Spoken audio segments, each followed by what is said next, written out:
They say a man is only as good as his word. I spent 48 years learning what that means. Learning it the hard way. In blood, in fire, in promises kept, in promises broken. This is the story of the promise I almost didn't make. The promise that saved us both. The warehouse explodes into case at first light. 250 motorcycles thunder through the industrial district like rolling thunder, like war coming home. The sound shakes windows 3 blocks away. Dog bark throughout the neighborhood. Car alarms scream into the pre-dawn darkness. The city of Cedar Falls, Arizona wakes to the rumble of Harleys and the roar of men who have had enough. Declan Barrett leads the extraction team through the east entrance. 48 years old, 22 years wearing Hell's Angels colors. 6 men behind him, all veterans, old brothers, all here for the same reason. A 6-year-old girl named Emma. The warehouse is dark, industrial. The kind of place where bad things happen and nobody hears the screams. Declan moves through it like he was born for this. Marine training never leaves you. It is in your blood, your bones, the way you breathe. Check corners, watch shadows, trust your team. The hallway stretches ahead into darkness. Somewhere in this building are 8 children, 8 souls waiting for rescue, waiting for someone to care enough to come. Declan's hand touches the Colt 1911 at his hip, the same pistol that has been with him through 2 combat deployments overseas, through bar fights and close calls, and the long, lonely years when he thought he would never find a reason to keep going. Now he has a reason. Her name is Emma. The door ahead is steel, locked. His second-in-command works the lock with bolt cutters. The metal screams into the silence. Then quiet. Then the door swings open on protesting hinges. What Declan sees in that moment will stop his heart. 8 children in cages, metal cages, like animals awaiting slaughter. The youngest cannot be more than 5. The oldest may be 11. They are dirty, terrified, some too broken to even cry anymore. Their eyes hold stories no child should ever have to tell. A boy with dark hair looks up, 10 years old, hollow eyes that have seen too much. "You're the bikers," the boy whispers through cracked lips. "Emma, she found you." Declan's jaw tightens until his teeth ache. His team moves fast. Bolt cutters on cage locks. Brothers scooping up kids too weak to walk. Soft-voiced, promising safety. Promising it is over. Then the lights come on. Blinding. Industrial floods that turn night into day in an instant. A man stands at the far end of the corridor, 60 years old, silver hair perfectly styled, expensive suit even at 4 in the morning. Richard Vance, the monster who built this empire of broken children. 6 armed men flank him. Professional security, assault rifles, tactical gear, guns rise on both sides. The children scream. Declan steps forward, puts himself between the guns and the kids. His team forms a wall behind him. Human shields. Brothers willing to die before they let these children be taken again. "Going somewhere, Mr. Barrett." Vance's voice is cold, calculated. The voice of a man who has spent years learning how to sound reasonable while doing unreasonable things. Declan does not answer, just stares. The kind of stare that comes from combat, from seeing death up close, from learning that sometimes the only answer is action. Behind him, one of the children whimpers in fear. Vance smiles. Declan's finger tightens on his pistol, and then everything goes black. The morning starts the way every morning starts for Declan Barrett. 5 a.m. The alarm does not go off because he is already awake. Has been for an hour. Old habits, marine habits, the kind that keep you alive when sleep means death. He sits on the edge of his bed in the darkness. Small cabin on the edge of Cedar Falls, Arizona. 1 bedroom, 1 bathroom. Clean, organized. Everything in its place. Military precision even after all these years away from service. The Colt 1911 sits on the nightstand within easy reach. He picks it up, checks the magazine with practiced efficiency, chambers around, engages the safety, holsters it. The same ritual every morning for 24 years. Some men pray to start their day. Declan checks his weapon. 5:15. He laces up running shoes worn smooth from miles of desert pavement, steps out into the pre-dawn darkness. The desert is cold this time of morning. January in Arizona. The kind of cold that wakes you up, Makes you feel alive in your bones. He runs 6 miles, same route every day. Past the same houses with their darkened windows, same streets empty of traffic, same cacti standing silent in the darkness, like sentinels watching over a sleeping town. His breath comes steady, easy. 48 years old, and he can still run like he is 20. The Marines taught him that, taught him many things: how to fight, how to kill, how to survive when everything around you is trying to end you. They did not teach him how to live after the fighting stops. That part he is still figuring out. 6:30, back at the cabin, shower, coffee, black, no sugar. He stands at the kitchen window watching the sun rise over the desert. The sky bleeds red and orange across the horizon.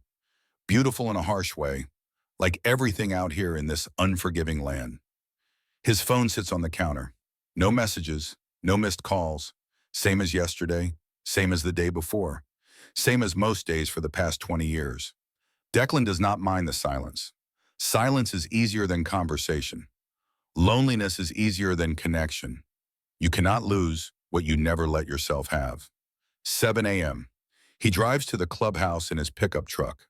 Hell's Angels Cedar Falls chapter. The building sits on the edge of town like a fortress. Concrete block, barbed wire fence, motorcycles lined up like soldiers at attention. Home. The garage is in back. His garage. He opens the bay door, steps into the smell of oil and metal and gasoline. The good smells, the honest smells, things that make sense in a world that usually does not. A Harley sits on the lift. Softail. Owner wants the engine rebuilt. Declan has done this 1,000 times. Could do it blindfolded with his hands tied. His hands know the work, know the rhythm. Wrench, socket, bolt, repeat. He works in silence. The radio stays off. He does not need music, does not need distraction. Just the work, just the focus of fixing something broken. If only everything broken was this easy to fix. 9 a.m. The clubhouse door opens with a metallic creak. Griff Callahan walks in. 58 years old, 6'2", gray beard to his chest, president of the Cedar Falls chapter. The man who saved Declan's life 22 years ago, when he was standing on a bridge with a bottle in one hand and a gun in the other. Morning, Declan. Griff, you eat breakfast? Coffee. That is not breakfast. It is if you drink enough of it. Griff chuckles, a sound like gravel shifting, pulls up a stool, watches Declan work for a minute in comfortable silence. Then, you ever think about settling down? Declan does not look up from the engine. Settled is just another word for stuck. No, brother, sometimes it means home. I have got a home. I mean a family, kids, someone waiting for you when you come back from a run. Declan's hands stop their work. He looks at Griff with eyes that have seen too much. That ship sailed a long time ago. Ships can turn around. Not this one. Griff is quiet for a moment, studies his brother. Then he stands, pats Declan's shoulder with a heavy hand. All I am saying is life is short, even shorter when you spend it alone. He walks out. Declan goes back to work on the engine, but the words hang in the air like smoke that will not dissipate. Across town, a different kind of morning unfolds in the shadows. Emma Rose Carter wakes up behind a dumpster in an alley that smells of rot and desperation. 6 years old, blonde hair matted with dirt and tangles. Blue eyes that have seen too much. Too old for her age in ways that break your heart. The streets do that to you, age you in ways that have nothing to do with birthdays. She is curled around a sock doll like it is the only thing keeping her tethered to this world. Homemade, threadbare, stitched together with mismatched thread and desperate hope. The doll's name is Hope. Her mother made it before everything went wrong, before the sickness came, before the hospitals with their beeping machines and sad-eyed doctors, before the funeral that Emma was too young to understand but old enough to remember in her nightmares. That was 3 years ago. Emma was 3 years old then. Now she is 6. 3 years of foster homes, 5 of them. Each one worse than the last, each one teaching her that adults lie, that promises mean nothing, that trust is a luxury she cannot afford if she wants to survive. The last home was the worst. David Fletcher, 52 years old, foster parent for 11 years. All the right paperwork, all the right credentials, All the wrong intentions hidden behind a smile. Emma ran 2 weeks ago. She has been on the streets ever since. Morning, Lily. Emma looks up. A boy stands over her. 10 years old, dark hair falling into sharp eyes. Carlos Wright. Street name, Sparrow because he is fast. Smart. A survivor who has beaten odds that would kill most kids. Her only friend in this world. It is Emma, she says. Soft voice. Tired beyond her years. I know. But you look like a lily when you sleep. All small and white and peaceful like a flower. Emma does not feel peaceful.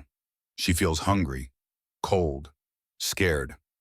But Carlos is trying to be nice. So she smiles. Small, brief, the best she can manage. You hungry? Carlos holds out half a sandwich. Peanut butter. He found it in a trash can behind the diner. Still wrapped.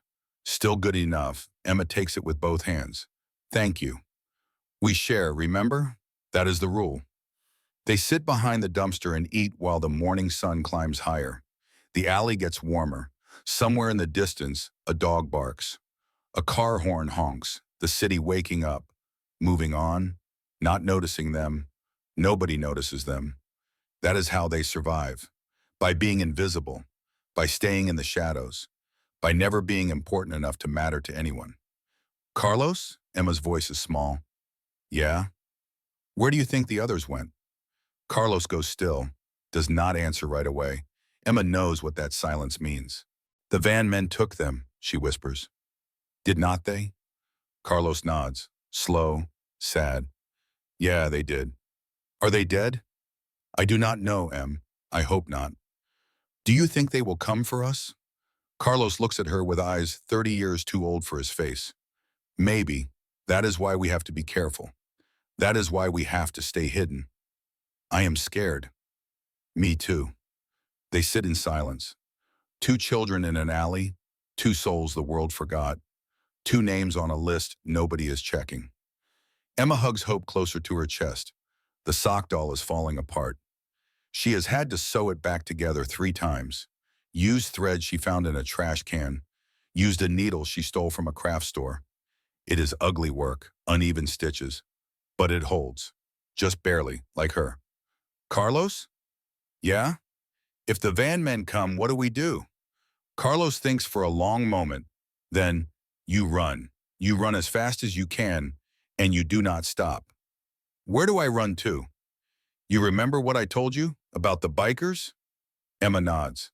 You find them. You go to that clubhouse on the edge of town, the one with all the motorcycles out front. But bikers are scary. They look scary, but they are good people. They do not hurt kids. They protect kids. My cousin told me that before he... Carlos stops, does not finish the sentence. Emma does not ask. She knows. Carlos's cousin disappeared 6 months ago. Nobody ever found him. If something happens, Carlos says, if they come for me, you run to the bikers. You ask for help. They will listen. They will fight for you. Promise? Carlos takes her hand, small hand in small hand. 2 kids against the world. I promise. The afternoon bleeds into evening, like watercolors running together. Declan finishes the Harley rebuild, wipes his hands on a rag, stands back. Good work. Clean. The kind of work that satisfies something deep in his chest. The kind of work that makes sense when nothing else does. He closes up the garage bay, walks toward his truck. The sun is setting, painting the desert in shades of amber and blood. Beautiful. Lonely. His phone rings. Griff. Yeah? You still at the clubhouse? Just leaving. Come inside first. Quick. Declan hangs up, walks back, pushes through the front door. The clubhouse is empty. Quiet. It is Monday. Most brothers do not show up until Friday. This is Declan's favorite time, when he can be alone with his thoughts, with his ghosts. Griff sits at the bar, 2 beers in front of him. He slides one toward Declan. What is up? Declan asks. Had a feeling. What kind of feeling? The kind that says something is about to happen. Something big. Declan takes a drink. You and your feelings. My feelings kept me alive in 2 wars and 30 years in this club. I trust them. What are they telling you now? Griff looks at him with eyes that see too much. That you are about to have a choice to make, a big one. About what? I do not know yet. But when it comes, do not hesitate. Do not overthink. Just do what is right. Declan finishes his beer. I always do what is right. No, brother, you do what is necessary. There is a difference. Before Declan can respond, they hear it. A sound outside. Small footsteps. Hesitant. Then nothing but silence that feels heavy with meaning. Griff and Declan exchange looks. Declan walks to the door. Opens it. A little girl stands in the parking lot. 6 years old. Barefoot. Dress torn and dirty. Face streaked with tears and dust. Clutching a sock doll to her chest like it is the only thing keeping her alive. The setting sun behind her makes her glow. Makes her look like a ghost. Like something not quite real. She looks up at Declan, and his world stops turning. For a moment, neither of them moves. Declan sees himself in her eyes, sees the fear, the desperation, the hope that is almost dead but not quite. The same hope he had 22 years ago when Griff found him on the edge of a bridge with a bottle in one hand and a gun in the other. The same hope that saved his life. The little girl's lip trembles. She takes a step forward, then stops, like she is afraid he will hit her, like she has learned that adults are dangerous creatures not to be trusted. Declan crouches down, slow, makes himself smaller, less threatening, the way you approach a wounded animal that might bolt at any moment. Hey there, he says, voice soft, gentle, a tone he has not used in years. The girl does not answer, just stares with eyes too old. What is your name, sweetheart? Still nothing but frightened silence. I am Declan. That is Griff behind me. We are not going to hurt you. The girl's eyes flick to Griff, then back to Declan. Calculating, measuring, deciding if it is safe. Are you hungry? Declan asks. A small nod. When is the last time you ate? The girl thinks. Yesterday, maybe. Come inside, we will get you some food. The girl does not move, frozen by fear. Declan waits, patient. He knows fear when he sees it. Knows you cannot rush it, cannot force it. You have to let it make its own choice. Finally, the girl speaks. Her voice is barely a whisper, so soft Declan almost does not hear it. Can you be my father? The world tilts on its axis. Declan's breath catches. His chest tightens. 22 years of walls he has built around his heart. Crack, split, crumbled to dust.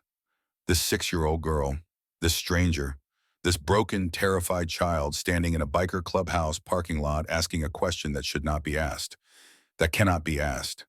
That changes everything. Kid, Declan's voice fails him. The girl takes another step forward. Please, you do not know what you are asking. I know you are scary. Carlos said scary men can be good too. He said if I ever needed help, I should find the bikers. So I found you. Who is Carlos? My friend, he is 10. He takes care of me on the streets. But the bad men took him 3 days ago. They said they were coming back for me tonight. Declan's blood goes cold. What bad men? The van men. They take kids. They have a white van with no windows. They said, her voice breaks. They said little girls like me fetch good prices. Behind him, Griff swears under his breath. Declan's vision tunnels, his hands clenched into fists, the rage that lives in his chest. The rage he has spent 20 years controlling. The rage that got him through combat and bar fights and the bright, dark nights when he wanted to burn the world down. That rage wakes up. What is your name? Declan asks again. Emma Rose Carter. Emma, when I say something, I mean it. Do you understand? She nods. I am not going to let anyone hurt you. Not tonight, not ever. You came to the right place. Does that mean, Emma's voice is so small, so fragile. Does that mean you will be my father? Declan looks at this child, this broken, brave, impossibly strong child who walked into the lion's den and asked for help, who trusted a stranger because she had no other choice, who looked at him and saw safety instead of danger. He thinks about his life, 48 years of running from responsibility, from connection, from anything that could hurt him worse than bullets. He thinks about the promises he has broken, The people he has failed, the child in that combat zone 29 years ago during his deployment overseas, the one he could not save, the one whose eyes still haunt his dreams. He thinks about what Griff said. Ships can turn around. Come inside, Emma, Declan says. Let us get you something to eat. Then we will talk. Emma takes his hand. Her hand is so small in his, fragile, like bird bones, trembling, cold, and something in Declan's chest, something he thought died a long time ago, something he buried in sand and blood and silence. It comes back to life. Inside the clubhouse, Emma sits in a booth. Griff makes her a grilled cheese sandwich, chocolate milk poured into a plastic cup. She stares at the food like she has never seen it before. It is okay, Declan says. It is yours. Emma reaches out, hesitant, takes the sandwich, tiny bite, then another. Then she is eating like she has not eaten in days, because she has not. Declan and Griff exchange looks heavy with meaning. Tell us what happened, Griff says gently. Everything, from the beginning. Emma swallows, wipes her mouth with the back of her hand, starts talking in a voice that should not know these words. She talks about her mother, about the cancer that ate her. From the inside, about being 3 years old and not understanding why mommy stopped waking up. She talks about foster care, 5 homes in 3 years, each one worse than the last.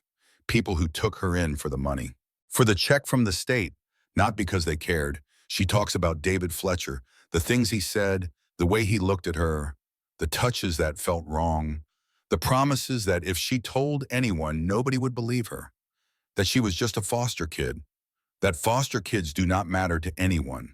She talks about running away, about meeting Carlos on the streets, about learning to survive, to steal food, to hide, to be invisible. She talks about the van men, white van, no windows. They started showing up 6 months ago, offering food, clothes, help. But kids who went with them never came back. Carlos told me to hide, Emma says. When they came for him, he fought. He yelled at me to run, so I ran. But they saw me, they chased me. I squeezed through a fence. They could not fit. Her voice drops to a whisper. One of them yelled after me. He said little girls like me fetch good prices. He said they would be back, that I should make it easy and just come with them. Declan's jaw clenches so hard it hurts his teeth. How long ago was this? Griff asks. Yesterday, in the morning. Griff pulls out his phone, dials, steps away. Low, urgent conversation. Declan sits across from Emma, studies her face. The bruises he did not notice at first. The cut on her lip. The exhaustion in her eyes that goes bone deep. Emma, I need you to listen carefully. You are safe here. Those men are not going to touch you. Not while I am breathing. Understand? Emma nods. I need to make some calls. Talk to some people. Figure out how to help you. How to find Carlos. How to stop these men. And then we will talk about what comes next. Will you still be my father? The question hits like a punch to the gut. Declan's throat tightens. Sweetheart, being a father is not something you just decide in one night. Why not? Because it is complicated. There are rules, laws, systems. I am not father material. What is father material? Someone good, someone who knows how to raise a kid, someone who has not spent his whole life running from exactly this. But you said you would protect me. I will, I am. That does not mean... My mom told me something before she died, Emma interrupts. She said I would know my people when I found them. She said I would feel it, in my heart. She puts her hand on her chest. I feel it with you. You are my people. Declan cannot speak, cannot breathe, cannot do anything but look at this 6-year-old girl who has been through hell and still believes in things like feeling it in your heart. Griff returns. Brothers are on their way. Every chapter within 3 states. By morning, we will have 250 bikes here. Declan looks at him. What did you find? Enough. Elliot is already hacking into the city's systems, found CCTV footage of white vans, tracked them to a warehouse south of town, industrial district. How many kids? Cannot tell yet, but there is activity, people coming and going, armed security. Declan stands. Then we go tonight. Declan, we go tonight. before they move them, before they hurt anyone else. Griff studies him, then nods. All right, but we do this smart. We do this right. We get the kids out safe. Agreed? Agreed. Emma watches them.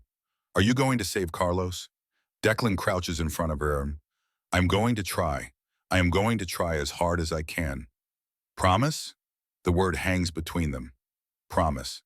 Declan knows what promises mean, knows the weight they carry, knows that breaking a promise to a child is one of the worst things a man can do. He also knows that if he makes this promise, everything changes. There is no going back, no walking away. This 6-year-old girl will become his responsibility, his duty, his purpose. The ship turns around. I promise, Declan says.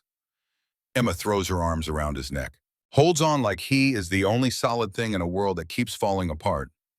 And Declan holds her back. For the first time in 20 years, he holds someone and does not want to let go. The night deepens into darkness complete. Brothers arrive at the clubhouse, one by one. Then in groups, the rumble of motorcycles becomes a constant presence. Harleys filling the parking lot, leather and chrome, and men who have seen enough of the world to know when it is time to fight. Silas Demon Blackwell, 45 years old, 6'4", 260 pounds. Looks like he could break a man in half with his bare hands. Plays Santa at the Children's Hospital every Christmas. Wade Roadkill Brennan, 54, grandfather of 6, gentle as a lamb until someone threatens his family. Then he is a lion. Elliot Pixel Whitmore, 32, tech genius, former government contractor who got tired of working for people who did not care about what they were doing. Joined the club. Found purpose. They gather in the main room. 47 men, all listening, all silent. Emma sits next to Declan, small, scared, but not leaving his side. Griff stands in front. Brothers, we have a situation, he explains. The trafficking ring, the missing children, Carlos, Emma, the warehouse, everything. The room is dead silent. Then Silas speaks. Deep voice, controlled rage burning underneath. Where is the warehouse? Elliot? Elliot pulls up laptop, projects a map on the wall. Here, Industrial District, 5 miles south, warehouse registered under Safe Haven Foundation. Charity organization, legitimate on paper. Security? 15 to 20 armed guards, rotating shifts, professional setup. Who runs it? Guy named Richard Vance, 60 years old, former CPS supervisor. Got fired 12 years ago for irregularities. Turned out he was flagging vulnerable kids, making them disappear from the system. And nobody stopped him? He had connections, judges, politicians, cops, built himself a shield. Griff looks around the room. So we tear down the shield. How, Wade asks. By going in, getting those kids out, making enough noise that the whole damn state hears about it. That is illegal, someone points out. So is selling children. Silence. Then Declan stands. I am going. Anyone who wants to join me, I would appreciate it. Anyone who does not, I understand. This is not club business. This is personal. 46 men stand up. As one. No hesitation. Personal or not, Silas says, you are our brother. Where you go, we go. Declan's throat tightens. Thank you. Emma tugs his sleeve. Can I come? No, sweetheart. It is too dangerous. But Betty is going to stay with you. She is Griff's wife. You will be safe with her. I promise I will come back. You keep saying that word. Promise. Do you mean it? Declan kneels, looks her in the eyes. When I say something, I mean it. I will come back. And when I do, I am bringing Carlos with me. Emma reaches into her dress, pulls out the sock doll. Hope, hands it to Declan. What is this? Hope, my mom made her. She is all I have left. Take her with you, so you remember what you are fighting for. Declan takes the doll, worn, patched, falling apart, like Emma, like all of them, surviving despite everything. I will keep her safe, he says. And you will come back? I will come back. Emma hugs him, fierce, desperate. I love you, Daddy Declan. The words hit like bullets. Daddy, she called him Daddy. This 6-year-old girl he met 3 hours ago. This stranger. This broken, brave, impossibly strong child. She already loves him. Declan holds her, feels her small heart beating against his chest, feels the weight of what he has promised, the responsibility, the duty, the terrifying, beautiful truth that he is no longer alone, that he has someone to fight for, someone to come home to. I love you too, Emma, he whispers. I love you too. Midnight comes like a thief. Declan stands in the clubhouse parking lot. 250 motorcycles surround him. 250 brothers from 3 states. All here, all ready, all willing to risk everything for 8 children they have never met. For Emma, for Carlos, for the invisible ones, the forgotten ones, the ones the world decided did not matter. Griff stands next to him. You ready? Declan touches the Colt 1911 at his hip, feels the weight of hope in his jacket pocket, thinks about Emma sleeping inside, about the promise he made, about the man he used to be and the man he is about to become. Yeah, he says, I am ready. Then let us ride. 250 engines roar to life. The sound splits the night wide open. And Declan Barrett rides toward the warehouse, toward the fight, toward 8 children who need saving and a 6-year-old girl who believes in promises. He does not know if he will survive the next few hours, does not know if any of them will, but he knows one thing with absolute certainty. He is not that man anymore. The man who runs, the man who is afraid to care, the man who let a child die because he was following orders. That man died the moment Emma asked if he would be her father. This man, this Declan, he is someone different, someone who keeps promises, no matter the cost. The convoy disappears into the darkness, and behind them in the clubhouse, Emma sleeps, dreaming of a father who promised to come home, dreaming of a brother named Carlos, dreaming of hope. 4 a.m. comes too fast and too slow at the same time. The convoy rolls through empty streets like a storm gathering strength with every mile. 250 motorcycles, 250 men, all riding toward the same destination, all carrying the same purpose burning in their chests. Save the children, stop the monsters, keep the promise. Declan rides at the front, hope tucked in his jacket pocket pressed against his heart. The sock doll is a reminder, a talisman, a reason to survive what comes next. Behind him, brothers spread out in formation. 3 teams, main assault, extraction, perimeter. Military precision applied to righteous fury. The industrial district looms ahead in the pre-dawn darkness. Abandoned factories casting long shadows. Empty warehouses holding secrets. The kind of place where society stores things it wants to forget, including children. The warehouse sits at the end of a dead-end street like a fortress. 3 stories, concrete walls, few windows, floodlights at every corner. Guards patrolling in pairs with military discipline, professional security, but they have never faced 250 Hell's Angels. Declan's radio crackles. Elliot's voice tense. Pixel to iron. We have a problem. Talk to me. Drone footage shows movement inside. They are loading kids into trucks. East Bay.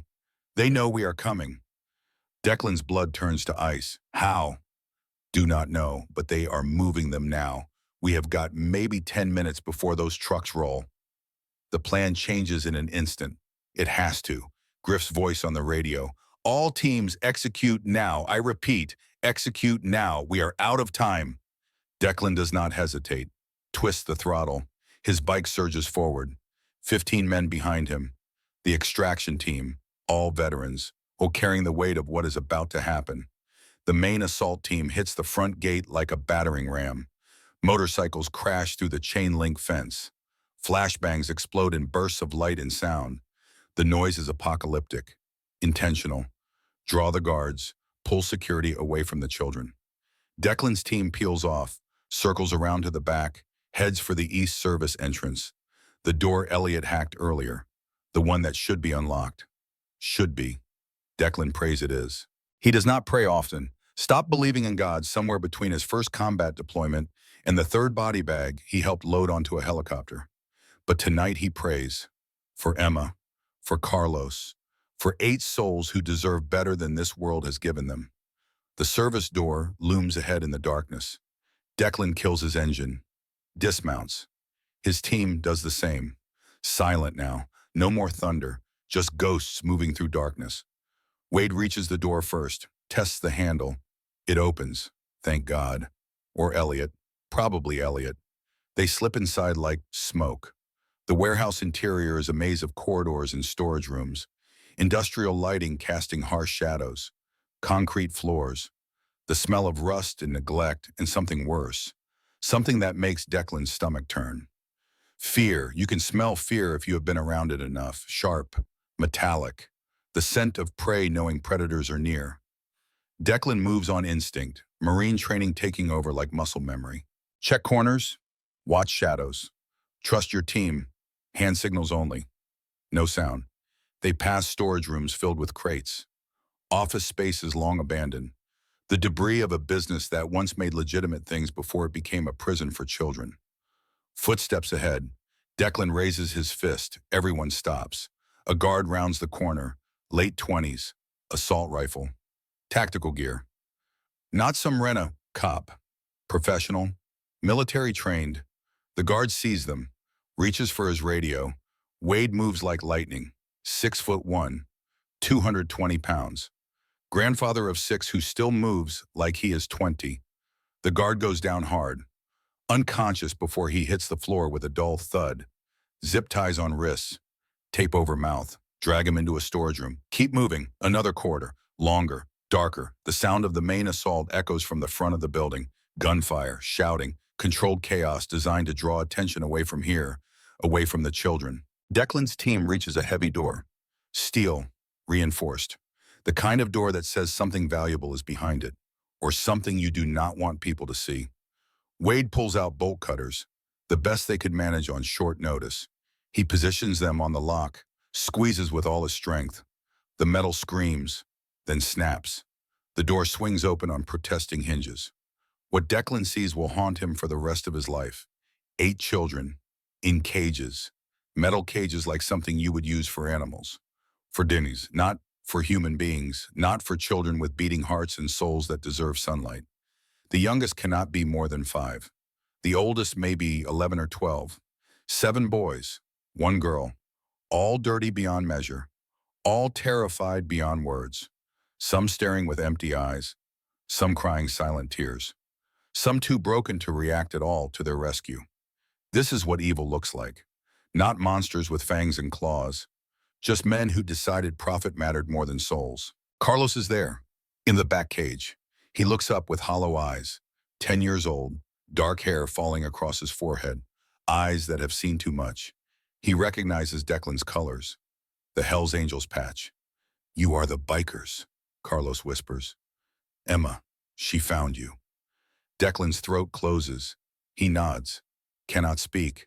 Not yet. His team moves fast, bolt cutters on every lock, brothers murmuring soft words. "You are safe now. We have got you. Nobody is going to hurt you anymore." Some of the children do not believe them.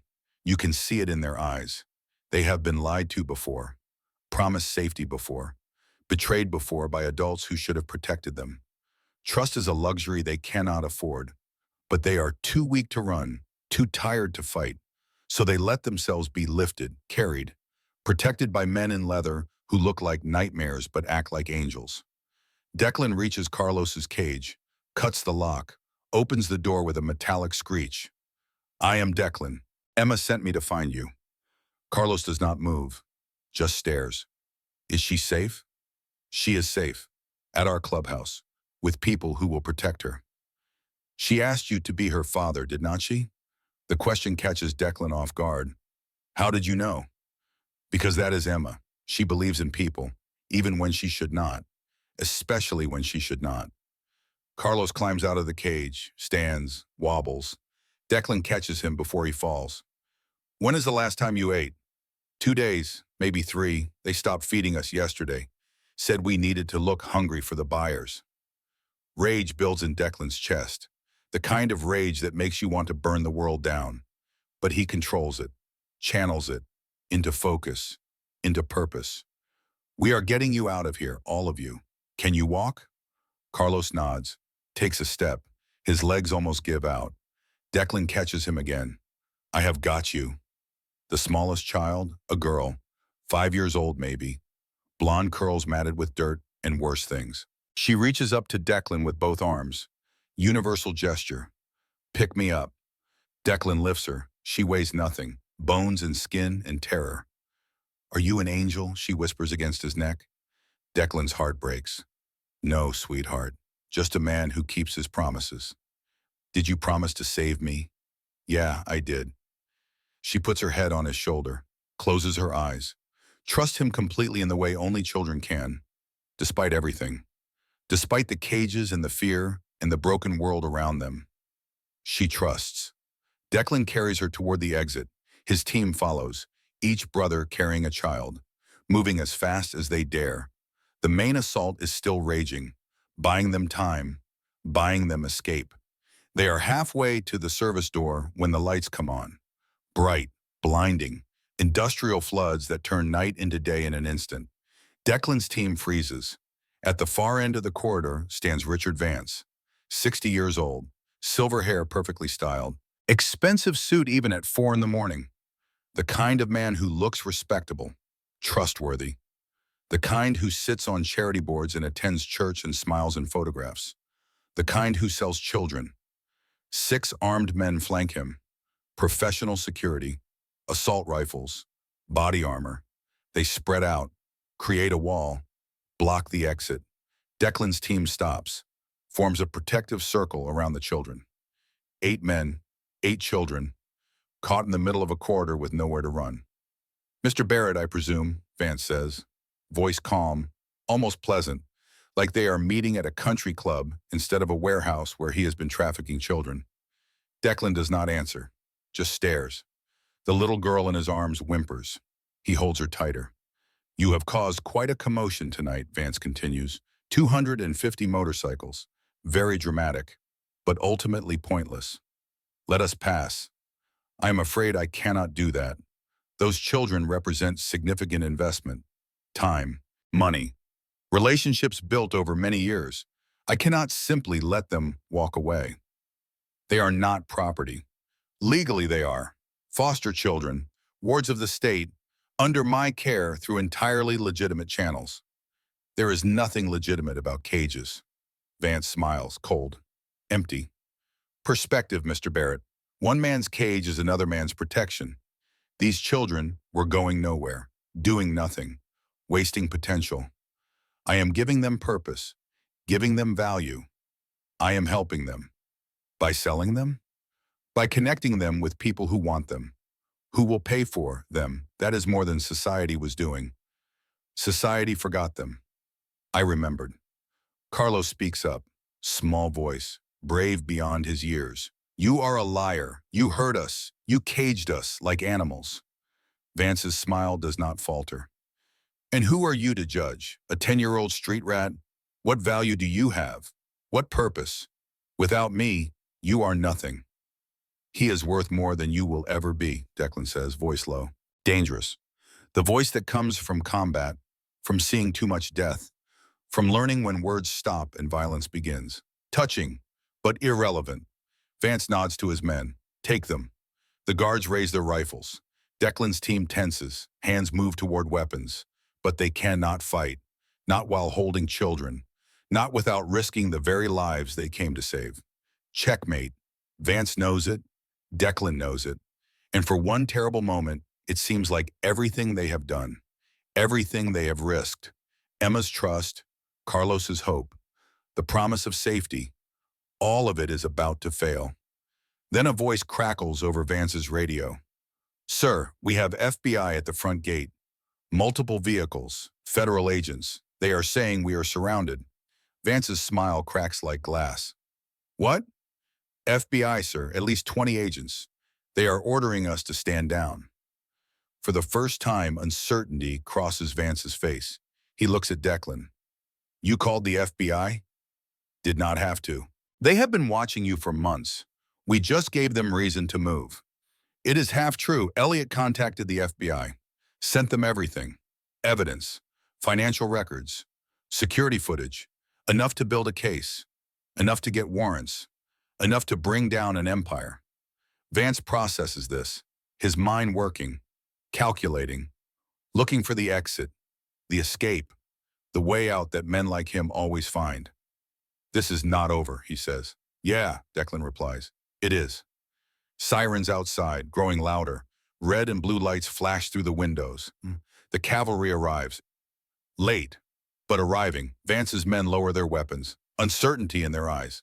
They are security, not martyrs, not willing to tear for someone else's sins. One of them, the youngest, mid-20s, looks at the children, looks at his rifle, looks at Vance with something like disgust. I did not sign up for this, he says. Then he turns his rifle on Vance. Get on the ground, now. Vance's face goes white as paper. What are you doing? What I should have done months ago. The young guard looks at Declan. Get them out of here. I will handle this.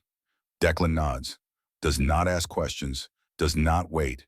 His team moves, fast, through the corridor, out the service door, into the pre-dawn darkness where 250 brothers are waiting, where Emma is waiting, where promises are kept. The ride back to the clubhouse feels different, slower, quieter. 8 children riding with 8 men, some awake, some sleeping, all safe for the first time and longer than they can remember. Carlos rides with Declan, sitting in front, holding on. The little girl Declan carried is with Wade, asleep against his chest, peaceful for the first time in God knows how long. The sun rises as they reach Cedar Falls, pink and gold across the desert sky. Beautiful, hopeful, the kind of morning that makes you believe things can get better, that they will get better. The clubhouse comes into view. Brothers are already there, waiting. Betty stands at the door. Medical supplies ready, food prepared, blankets, clothes, everything these children need. Everything they should have had so long. Declan parks his bike. Carlos slides off, looks around, overwhelmed. Too much, too fast, too different from the cages. Where is Emma? Carlos asks. Inside, sleeping. Want to see her? Carlos nods. They walk inside. Betty leads them to a back room. Emma is there, on a couch, curled around a blanket, still asleep. Carlos stands in the doorway, stares like he cannot believe it is real. I thought I would never see her again, he whispers. You are safe now, both of you. Carlos walks over, sits next to Emma, touches her shoulder, gentle. Lily, wake up. Emma's eyes open, confused, disoriented. Then she sees Carlos and screams, but not fear, joy, pure, undiluted joy. She throws her arms around him. They hold each other. 2 kids who survived together, who protected each other, who never gave up. You came back, Emma sobs. You came back. Told you I would. I found the bikers, like you said. I asked them to help, and they did. They really did. Carlos looks at Declan over Emma's shoulder. Thank you. Declan nods, cannot speak. The emotion is too much, too raw. Emma pulls back, looks at Declan. Did you keep your promise? Yeah, sweetheart, I kept my promise. She runs to him, throws herself into his arms. I knew you would. I knew it. Declan pulls Hope doll from his jacket, hands it back to Emma. The fabric is torn in 2 places, singed at one edge, but intact. Kept her safe, Declan says, just like I promised. Emma clutches Hope to her chest. You brought her home. Both of you. They stand there, the 3 of them, exhausted, emotional. But together, safe family. 24 hours later, everything seems perfect. The children are safe, all 8 placed with families, foster homes vetted by the club, by people who actually care. Carlos is with Griff and Betty, temporary placement, but already feeling permanent. Emma is with Declan, in his cabin, in the spare room he converted into a bedroom overnight with Betty's help. Pink walls, new bed, stuffed animals, everything a 6-year-old girl could want. She loves it. The media storm is overwhelming. National news, Hell's Angels rescue 8 children from trafficking ring. The story goes viral. Public support is massive. Donations flood in, support from unexpected places. Declan becomes a reluctant hero. He hates it. But Emma loves watching him on TV. "That is my daddy," she says to anyone who will listen. Richard Vance is in federal custody, charged with trafficking, conspiracy, dozens of counts. He is finished. His empire crumbling. His connections severing like rats fleeing a sinking ship. Justice. Finally. Declan sits on his porch that evening, beer in hand, watching the sunset paint the sky. Emma is inside, drawing pictures with crayons Betty bought. Carlos visiting. The sound of children laughing drifts through the open window. It is the most beautiful sound Declan has ever heard. Griff pulls up in his truck, walks over, sits down without asking. "Hell of a couple days," Griff says. "Yeah. How you holding up?" "Good, really good." "Emma settling in?" "Better than I expected." "She is..." Declan pauses, searching for words. "She is amazing, resilient, stronger than anyone I have ever known." Kids are. They sit in silence, comfortable, the kind of silence that comes from years of friendship, of brotherhood. Then Griff says, "There is a problem." Declan's stomach drops. "What kind of problem?" "Lawyer showed up at the clubhouse this afternoon. Marcus Blackwood, big firm, out of Phoenix." "What did he want?" "To talk about Emma." "What about her?" Griff turns, looks at Declan. "He is filing an emergency motion to remove her from your custody, claiming you illegally took her from her legal foster placement, that you are unsuitable to parent, that she needs to be returned to state care pending investigation." The world tilts. That is insane. Fletcher was abusing her. She ran away. She came to us. "I know, but the paperwork says she was legally placed. And you are, well, you are a Hell's Angel with a record. They are going to use that." "Who is they?" "Do not know yet, but Blackwood does not work cheap. Someone with money is behind this. Someone who wants Emma back in the system." Declan's hands clench into fists. The rage returns. The same rage that carried him through the warehouse, through combat, through every fight he has ever faced. They are not taking her. Declan, they are not taking her. I know how you feel, but this is different. This is the law. You cannot fight it with your fists. Then how do I fight it? With lawyers, with evidence, with the truth. Declan stands, paces like a caged animal, thinks. Get Elliot, tell him I need everything. Fletcher's background, Vance's connections, money trails, everything that proves Emma was targeted, that the system failed her, that she is safer with me than anywhere else. Already on it. And find out who is paying Blackwood. Someone is protecting this operation. Vance was not working alone. Griff nods, starts to leave, then stops. Declan? Yeah? You are not alone in this, whatever comes. However we need to fight, we are with you. Thank you. Griff leaves. Declan stands on the porch, watching night fall over the desert, thinking about Emma inside, about the promise he made, about how quickly perfect can become nightmare. The screen door opens. Emma steps out, hope tucked under her arm. Daddy Declan, you okay? He turns, forces a smile.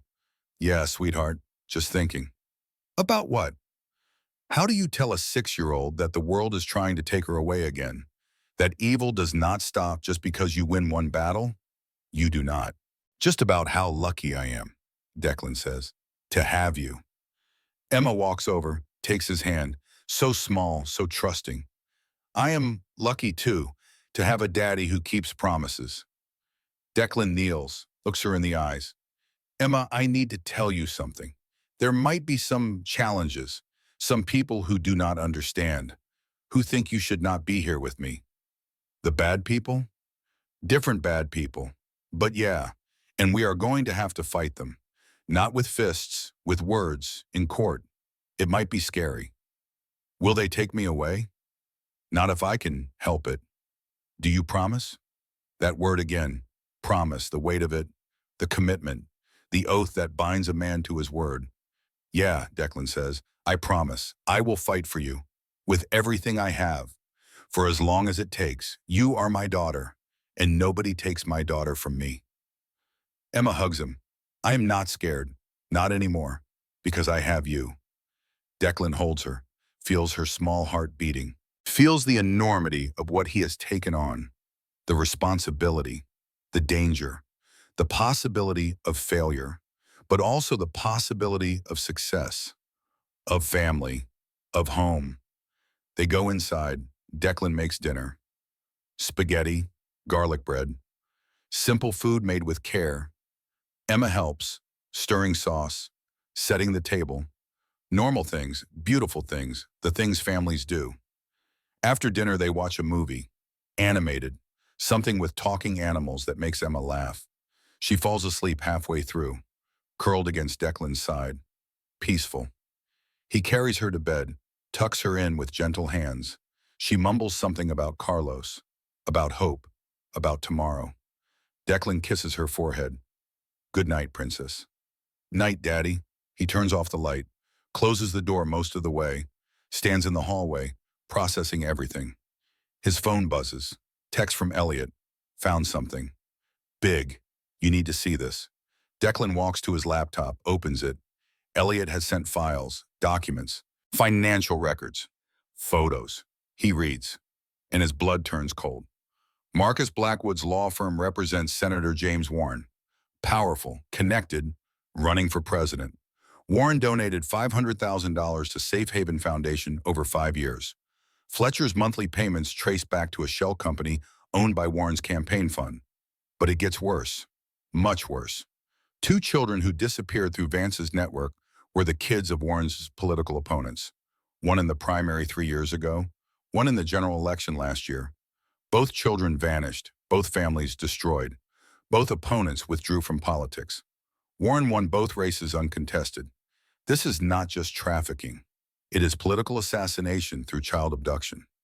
Warren used Vance's network to eliminate threats, to clear his path to power, and now Vance is in custody, talking, dealing, and Warren is panicking, which means he needs to discredit the rescue, discredit Declan, discredit Emma, make it all look like a criminal motorcycle gang abducting children, not saving them. If he can do that, the investigation collapses. Vance walks. Warren stays clean. And 8 children go back into the system, into new cages, different but the same, including Emma. Declan's hands shake, not from fear, from rage. This goes higher than he thought, deeper than he imagined. He is not fighting a trafficking ring. He is fighting the system itself, the corruption, the evil that hides behind suits and smiles and campaign promises. He thinks about giving up, about letting Emma go, about protecting her by stepping aside, letting someone else fight this battle. Then he remembers her question, "Do you promise?" And his answer, "Yeah, I promise. A man is only as good as his word." Declan closes the laptop, walks to the window, looks out at the desert night, thinks about what is coming. The court battle, the media, the powerful men who will try to destroy him. He thinks about Emma sleeping in the next room, about Carlos safe with Griff, about 8 children who have a chance now, a real chance. And he makes a choice, the same choice he made 22 years ago when Griff pulled him back from the bridge. The choice to fight, not for himself.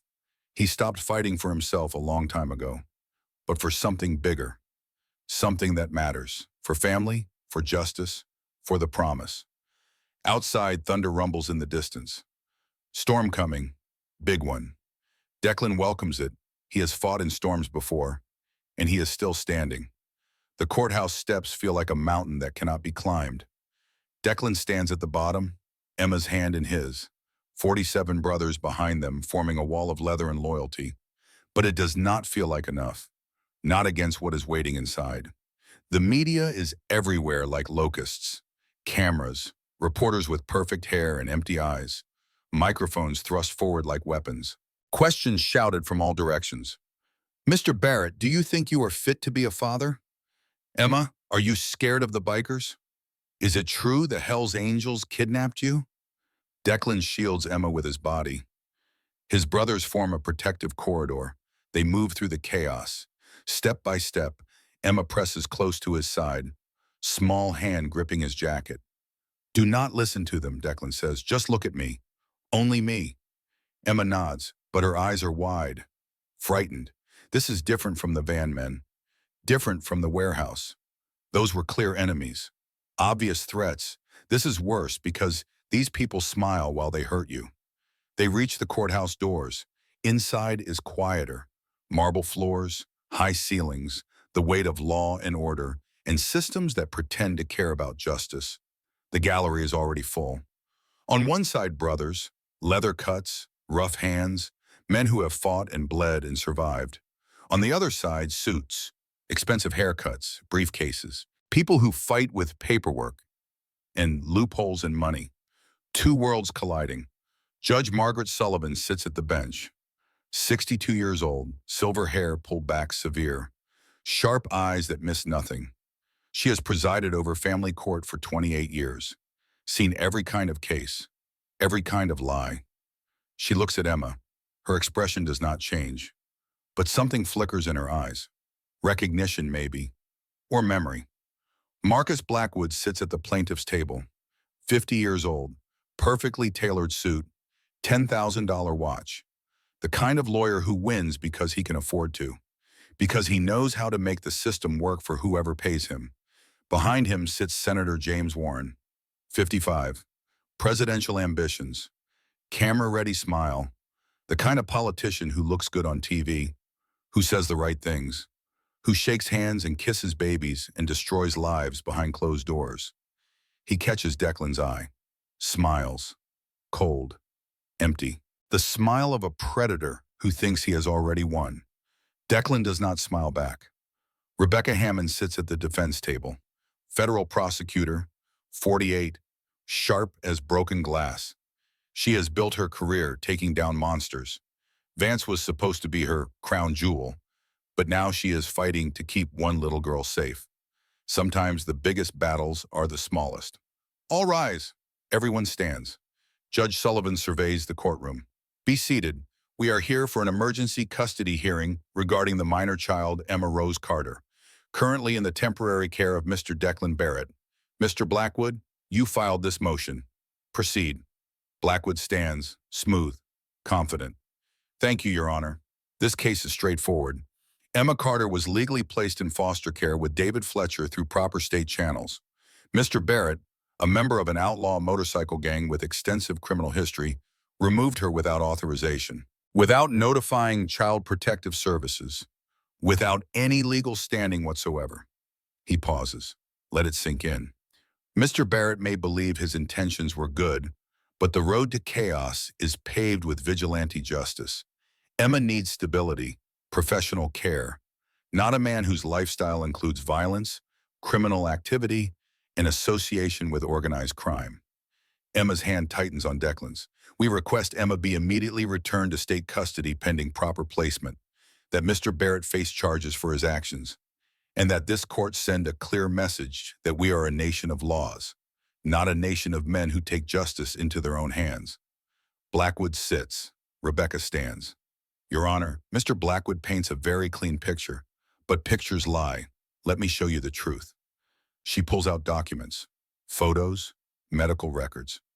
David Fletcher, 11 years as a foster parent. During that time, 17 children were placed in his care. Of those 17, 12 have since come forward with allegations of abuse, physical, emotional, sexual. The courtroom erupts in murmurs. Judge Sullivan's gavel cracks. Order, Rebecca continues. Emma Carter was not randomly placed with Fletcher. She was selected, targeted, by a trafficking network run by Richard Vance, the same network that held 8 children captive, the same network that was selling them to the highest bidder. She produces bank records, financial statements. Fletcher received monthly payments, $10,000, every month, for 10 years, not from the state, from a shell company. Want to guess who owns that shell company? She looks directly at Warren, Senator James Warren's campaign fund. The courtroom explodes. Warren's face goes red. His lawyers jump up, objecting, shouting. Judge Sullivan's gavel sounds like gunfire. Order! I will have order or I will clear this courtroom. Silence. Tense. Brittle. Ready to shatter. Rebecca's voice cuts through. Emma did not run to child services, did not run to police. She ran to the only people she thought would listen, would fight for her, and they did. They saved 8 children, brought down a trafficking network. And yes, they broke rules, but sometimes rules protect the wrong people. She sits. Judge Sullivan looks at both lawyers, then at Emma. Young lady, can you approach the bench? Emma looks up at Declan, terror in her eyes. It is okay, he whispers. Tell the truth. That is all. Just the truth. Emma stands, walks forward, so small in this huge room, every eye watching, every breath held. She reaches the bench, has to look up to see the judge. His. Judge Sullivan's voice is gentle. Emma, do you understand why you are here? Yes, ma'am. People are deciding where I live. That is right. I need to ask you some questions. Can you do that? Yes, ma'am. Tell me about Mr. Fletcher's house. What was it like? Emma's voice is barely a whisper. Scary. Why was it scary? Because Mr. Fletcher, he looked at me wrong. He touched my hair, my face, other places. The courtroom is dead silent. He said I was special, that this was our secret, that if I told anyone, nobody would believe me, that I was just a foster kid, that foster kids do not matter.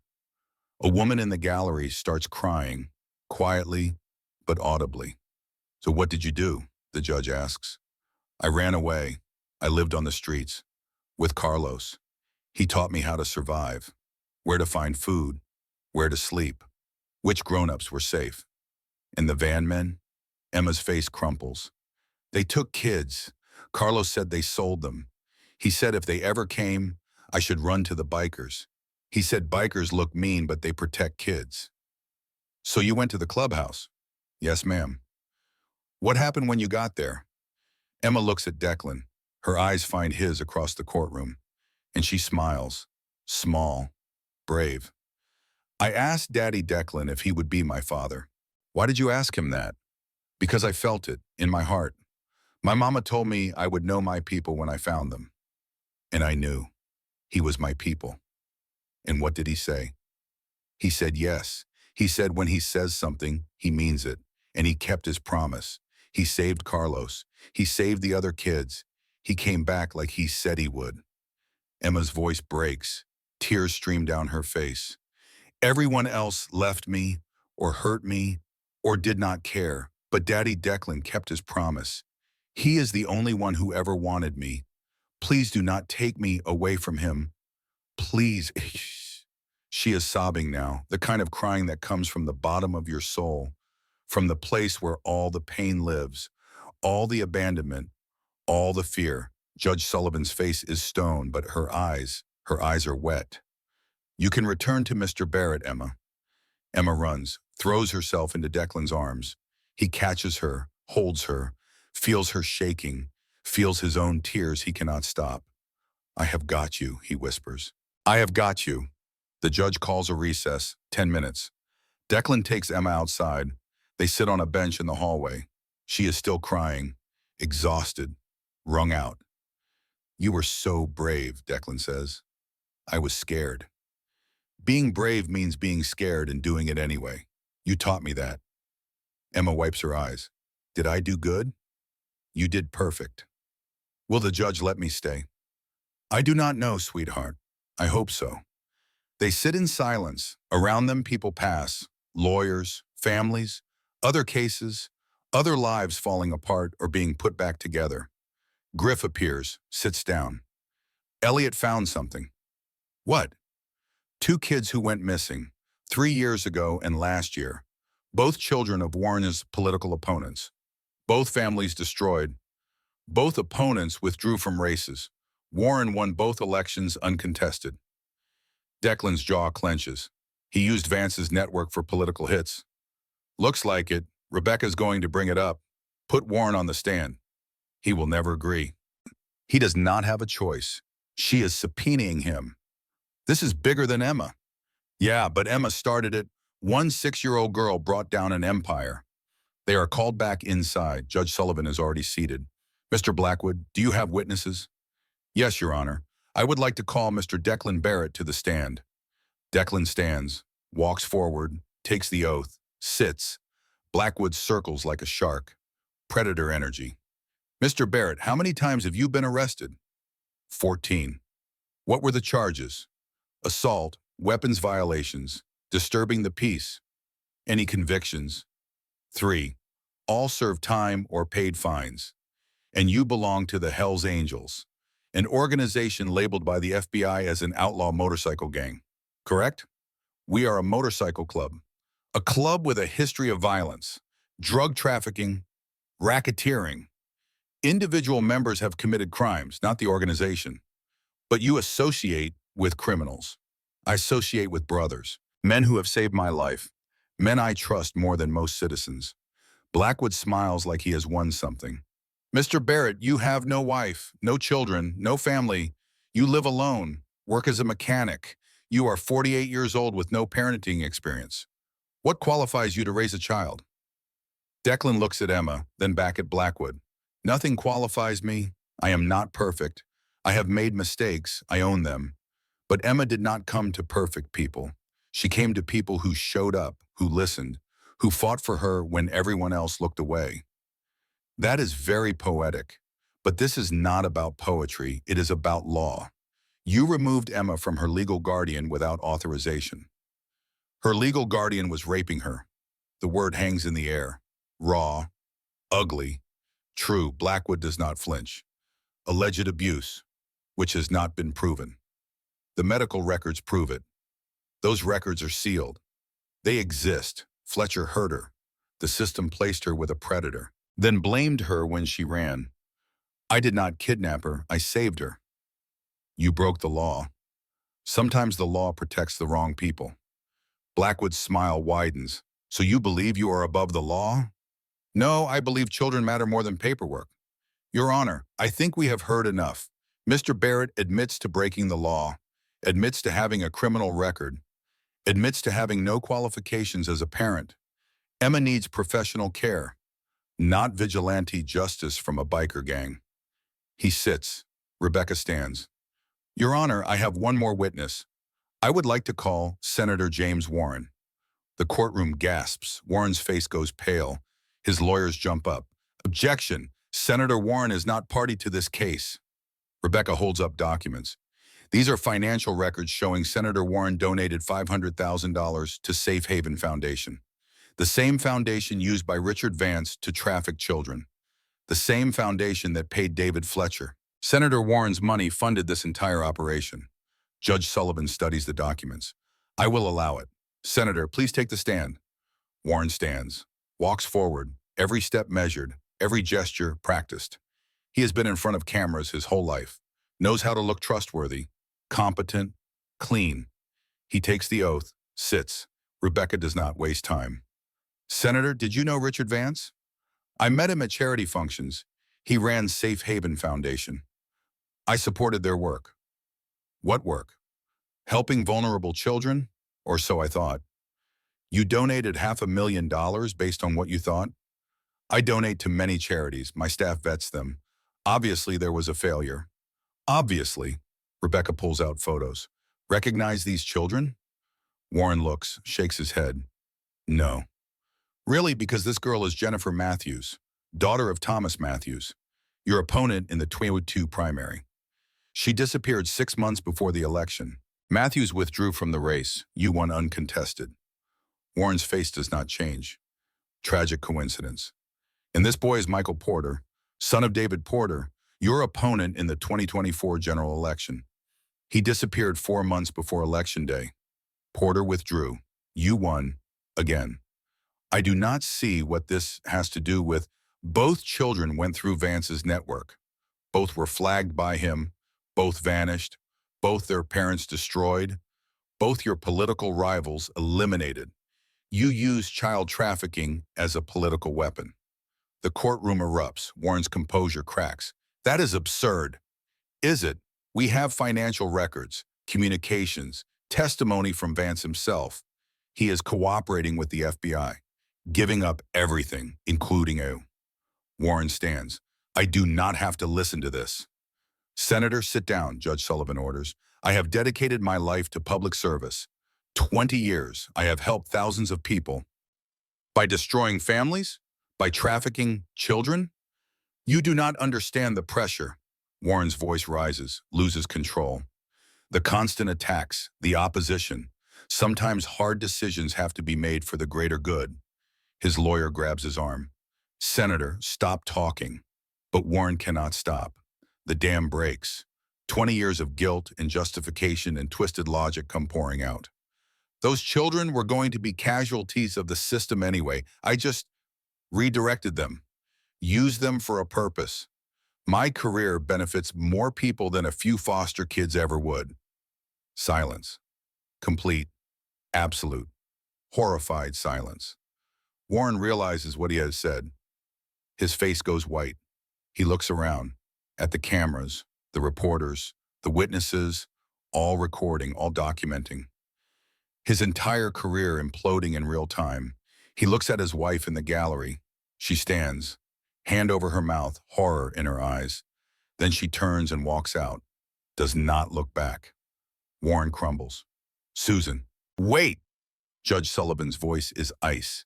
Senator Warren, you are hereby held in contempt and remanded to federal custody. Bailiff, take him into custody. FBI agents move in. Warren does not resist, doesn't speak, just stands there as they cuff him, lead him away, past the cameras, past the reporters, past history and into infamy. The last thing he says as they take him through the door, I did it for the country. But nobody believes him. Not anymore. Judge Sullivan calls another recess, longer this time, 30 minutes. Declan sits with Emma. She is quiet, processing. Too young to understand all of it, but old enough to know something important just happened. Is it over? She asks. Almost. Did we win? I do not know yet. They wait. Seconds feel like hours, minutes like days. The weight of what is coming presses down. Judge Sullivan holds Emma's future in her hands. One decision, one word, yes or no, stay or go, life or death, not literally, but close enough. Finally, they are called back. The courtroom is packed, standing room only. Word spread. National news is covering this live. The story too big to ignore. Senator confesses to using child trafficking for political gain. Biker saves 6-year-old girl. David versus Goliath. Good versus evil. The kind of story people need to believe in. Judge Sullivan looks exhausted, like she has aged 10 years in one day. She looks at Emma, at Declan, at the brothers in the gallery, at the empty seat where Warren sat. I have presided over family court for 28 years, she begins. I have seen every kind of case, every kind of parent, every kind of failure. This case is different, not because of its complexity, but because of its clarity. She picks up papers, reads. The law is clear about proper procedures. Mr. Barrett violated those procedures. He removed Emma from her legal placement without authorization, without following protocol, without respecting the system designed to protect children. Declan's heart sinks. However, the word hangs. The law also recognizes that sometimes proper procedures serve improper purposes, that systems can fail, that protocol can protect predators instead of children. She looks directly at Emma. This child was systematically failed by every institution meant to protect her. Failed by foster care, failed by oversight, failed by people whose job was to keep her safe. Then she did something extraordinary. She saved herself. She found help. She asked for protection from people the system calls criminals. And those people fought for her. Not for money, not for glory, for her. She looks at Declan. Mr. Barrett, your past is troubled. Your methods legally questionable. Your lifestyle unconventional. But your commitment to this child is beyond question. In 28 years, I have seen many parents with clean records and proper credentials who lacked what you demonstrated. The willingness to sacrifice everything for a child's safety. She picks up her gavel. Emergency placement with Declan Barrett is granted. Temporary custody is awarded pending completion of formal adoption proceedings. Mr. Blackwood, Your motion is denied. This court stands adjourned. The gavel falls. The courtroom explodes. Emma screams, throws herself into Declan's arms. We won! Daddy, we won! 47 bikers roar, cheering, hugging, some crying. Grown men who have seen war and death and darkness, crying because a 6-year-old girl gets to stay with her father. Declan holds Emma, cannot speak, cannot breathe, just holds her and thanks God or fate or whatever force in the universe decided to give him this gift, this chance, this family. Rebecca appears, shakes his hand. Congratulations. Thank you for everything. You did the hard part. You showed up. They walk out through the media storm, questions shouted, cameras flashing. But Declan does not care, just keeps walking. Emma in his arms, brothers surrounding them, a wall of protection, a wall of family. Outside, the sun is shining. Beautiful day, new beginning. Emma looks up at him. Can we go home now? Home. Such a simple word, such a powerful one. Yes, sweetheart, let us go home. 3 weeks later, Rebecca calls Declan. Warren is dead. Declan goes still. What? Suicide. In his cell, left a confession letter, 30 pages, names, dates, locations. He gave up everything. 12 more trafficking networks across 6 states. The FBI is rolling them up now, 200 more children being rescued as we speak. Declan cannot speak. There is more, Rebecca continues. He specifically mentions Emma, says watching her testimony broke something in him, says she reminded him of his own granddaughter, that he realized what he had become. The letter ensures no one can ever challenge your custody. It is over, Declan. Really over. Declan sits down. 200 more kids? Because of Emma, because she was brave enough to ask for help. Her courage started a chain reaction. That evening, Declan tells Emma. She processes it quietly. Is he in heaven, she asks. I do not know, sweetheart. That is not for us to decide. I hope he found peace. Even bad people deserve peace eventually. 6 years old and wiser than most adults. Declan stands in Judge Sullivan's courtroom again. But this time it is different.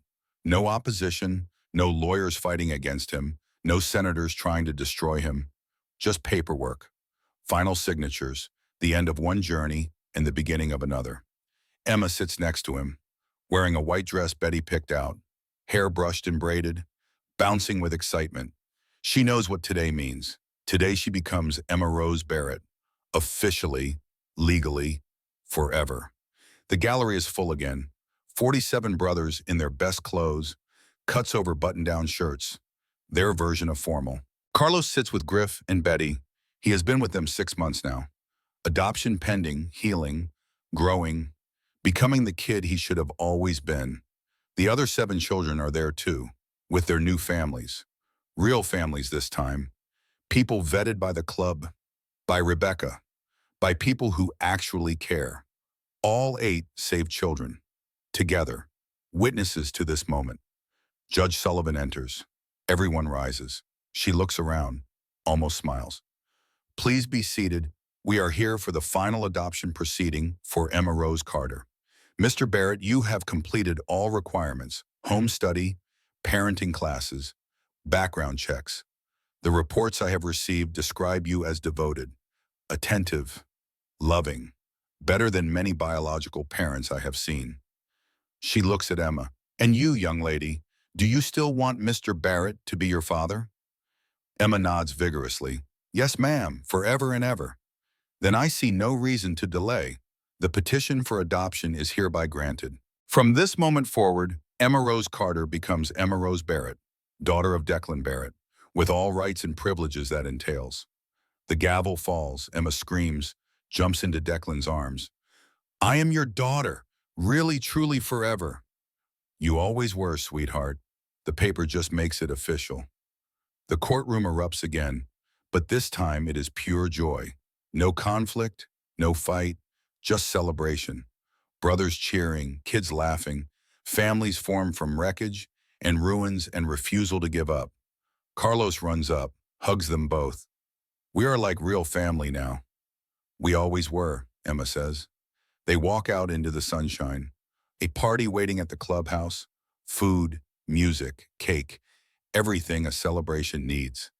But first, Declan takes Emma aside, just the two of them, sits on a bench, pulls her onto his lap. You know what this means? He asks. I am Emma Barrett now. More than that, it means you are stuck with me for life. No takebacks. Emma giggles. Good. Because I am never leaving. Even when you are a teenager and I am embarrassing? Even then. Even when you go to college? I will come home every weekend. Promise? Emma looks at him, serious. I promise, because that is what families do. They keep promises. Declan's throat tightens. Yeah, that is what families do. They sit, watch the world, father and daughter, two broken pieces that fit together perfectly. Daddy? Yeah. Thank you for saying yes that night when I asked if you would be my father. Thank you for not turning me away. Thank you for asking, for being brave enough to believe in me when you should not have. I always believed in you. I know. That is what saved me. They go to the party. The clubhouse is transformed, decorations, balloons, a banner that reads, Welcome home, Emma Barrett. She dances with Carlos, with the other kids, with brothers who have become uncles, with Betty, who has become grandmother in everything but name. Declan watches, beer in hand, heart full. Griff appears beside him. Hell of a journey, Griff says. Yeah, you did good, brother. We did good, all of us. She is something special. She is. They watch Emma spin Carlos around, both kids laughing, both safe, both healing. You know what the best part is? Griff asks. What? This is just the beginning. Emma stands at the podium, 11 years old now, confident, healthy. The scared 6-year-old is still there, deep inside, but buried under layers of love and safety and years of knowing she matters. The fundraiser is packed. Hell's Angels Safe Passage Program, 5 years running, 47 children placed in loving homes, 47 lives changed, all because one little girl was brave enough to ask for help. 5 years ago, Emma says into the microphone, I asked a stranger to be my father. I was 6, scared, alone. I had been hurt, forgotten, cast aside. The system that was supposed to protect me failed, so I found my own protection. She looks at Declan in the back. He is 53 now, gray in his beard, lines around his eyes, but strong, solid, present. People ask, what makes a hero? I know the answer. It is not someone in a cape or uniform. It is someone who shows up, who keeps promises, who fights for you even when it is hard, especially when it is hard.